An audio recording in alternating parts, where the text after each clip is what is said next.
I think, coming off that 3 week, we ended up the bye, and then we didn't get to play Brownsville Hannah. That really did hurt us. We kind of regressed a little bit. Our timing wasn't on, and we came back and played Southwest and have a good outing. And now we're having the consecutive weeks, so I think now we're finally, hitting the midseason form that we should have hit probably a couple of weeks ago. Coach Ramiro Leal talking about how much better his Redskins have been in October than they were in September. But what about November?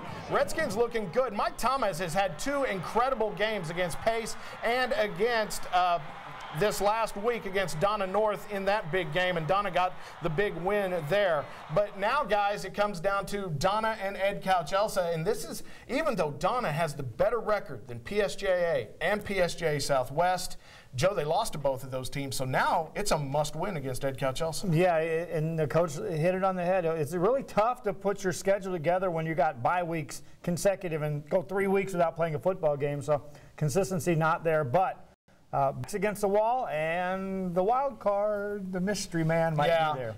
Take a look real quick at the 32-5A outlook, and it's going to be Mercedes against the Roma Valley View winner from this week. It's set in stone. It's going to be Ed Couch-Elsa versus Sherryland, and then it's all up in the air. PSJA, Donna, PSJ Southwest versus either Vela or Mission Veterans. Your thoughts on how this is shaped up so far, Greg, and how it shapes up going into this final week? This Ed Couch-Sherryland matchup is going to be one to watch. I know there's going to be a lot of people interested in that one, and maybe it seems lopsided on paper, but I think Ed Couch is a lot better than they were at the beginning of the year. So it's going to be an interesting game. That one I'm already looking forward to. Yeah, that's true. Ed Couch-Elsa definitely a lot better than they were at the beginning of the year. But we're also talking about could be a mystery man, an X factor.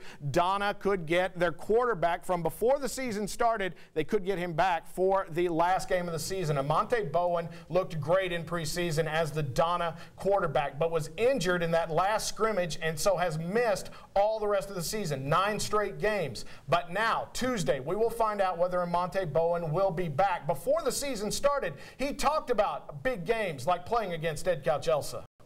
Get rowdy in practice because, are you ready to play Ed Couch? Are you ready to play Mercedes? And it helps us so that we don't slack off in practice. We're going 100% every play, every rep. All right, so Joe, Amante Bowen does come back. Let's say he does. How would Donna use him against Ed Couch-Elsa? Because you can't stick him in at quarterback with just 1 week underneath his belt. Well, you can't or you can, depending on how you line that quarterback up. Are you going to put him in a position where it's a wildcat? Can he run the football? Then you can. It's going to be fun to see. I hope he comes back. I was looking forward to a terrific season he was going to put together. And so whether it's 1 game, 2 games, it's good to see him get some playing time. Greg, this is a big game. Both teams. Ed Couch-Elsa wants to win. They still have a chance at a district title. Who have you got winning this game at the Black Hole on Friday? I think I'm going with Ed Couch for now. Just like I said, so much better than the beginning of the year, and we don't know about Bowen. Hard to count on that.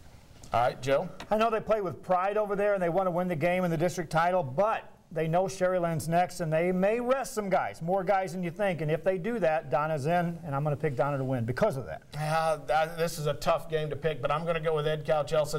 That home field advantage and just the progress that offense has made, and plus one of the best defenses in the Valley, but one of the best quarterbacks in the Valley, possibly the best 5A quarterback in the Valley all year long, Rini Presses, and he proved it again on Friday night, throwing for 477 yards and 5 scores.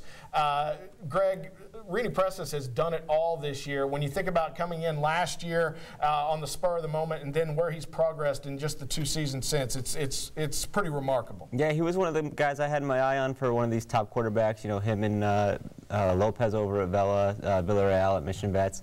All we're going to be in the mix, but he's really jumped out this year. They have some good receivers and a great defense, too. That's a really strong team over in Mercedes. Yeah, you have to talk about the receivers. Josh Garza is definitely one of the best we've seen in a long time. Yeah, one of the best possession receivers, runs crisp routes, and so Presses, all he has to do is deliver a ball to an area, and he knows his receiver's going to run the route. And, yeah, he's as good as Build, and they still haven't shown you everything they got. I know they got a lot more in that offense that's coming. Yeah, who knows? We might see Isaac Vela come up huge in the playoffs, or maybe even for this last game before the playoffs, their running back who had been injured. We are coming right back on Sunday Sports Extra. We're going to talk about the mix-up of 32-6A and talk about those Fresno's Falcons throwing that shutout. Plus, yeah, the South Hawks decided to make a big change, and also Rivera winning 4 straight. We'll talk about it all next.